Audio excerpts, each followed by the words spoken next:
Well, I got another FISKARS Axe in again.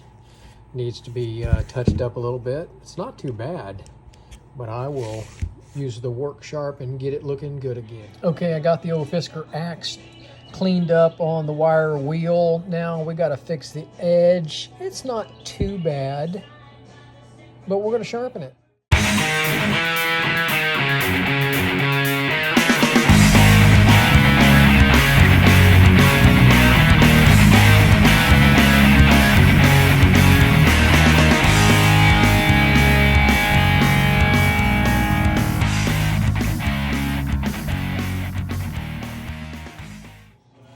Anybody that does any kind of outdoor camping, fishing, hunting needs to get a Work Sharp Ken Onion Elite Series.